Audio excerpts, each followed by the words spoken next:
అరే మొన్నగా దుఃఖనం కాడ పిలుస్తుంటే పోతున్నవేందే అని మా దోస్తుని అడిగితే హే నేనెందుకాయే నేను గటెందుకు వచ్చినా అన్నది.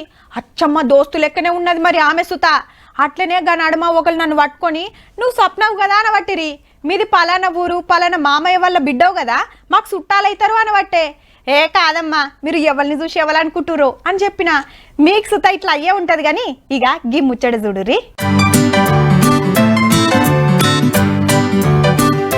అగో మోడీ సార్ ఏంది గీ చాట్ దుఃఖనం కాడ పొట్లం కడుతుండు. తొవ్వెంట పోతుంటే సంబురానికి ఆగిండేమో అనుకుంటుండ్రులే. గంత తీర్వాటం సార్కి ఎక్కడిది కానీ మంచిగా చూడుండ్రి. మిక్చర్ పొట్లాలు కడుతున్నది మోడీ సార్ కాదు, అచ్చం మోడీ సార్ లెక్కనే ఉండే గీ కాక పేరు అశోక్ బాయ్. గుజరాత్ రాష్ట్రం సూరత్ లో ఉంటాడు.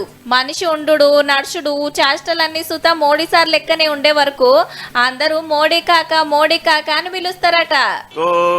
మోదీ కాకా ही बोलते हैं। मोदी साहब अभी कोई भी लेडीज आएगा तो कहाँ जाने का है तो बोले मोदी काका की बेल खाने जाएगी। అగో ఆ నడక సుత అచ్చం మోడీ సార్ లెక్కనే ఉన్నది పో. ఇక తొవ్వెంట పోయే పోరలు పెద్దలు అందరూ జూనియర్ మోడీ కాకతానికి వచ్చి చాట్ సపరిచ్చి ఓ సెల్ఫీ గుంజుకొని పోతున్నారు. ఈ స్కూల్ కు పోయే పోరలు చూడుండ్రి మనోన్ని చూసి టాటా చెప్తుంటే కాక సుత సంబురంగా చేయుపుతున్నాడు. మోడీ సార్ లెక్క ఉండుడే కాదు ప్రధాని సార్ అంటే మస్తు పాయిరమట సారుకు. గందుకే బండికి సారు పేరే పెట్టుకున్నాడు. వెనకట షాయ్ అమ్మిన మోడీ సారు ప్రధాని అయిండు. సారు లెక్కనే ఉండి శనిగేలు బఠానీలు అమ్ముతున్నాడు కాబట్టి కాక నడిపే చాట బండి ఫేమస్ అయింది అన్నట్టు.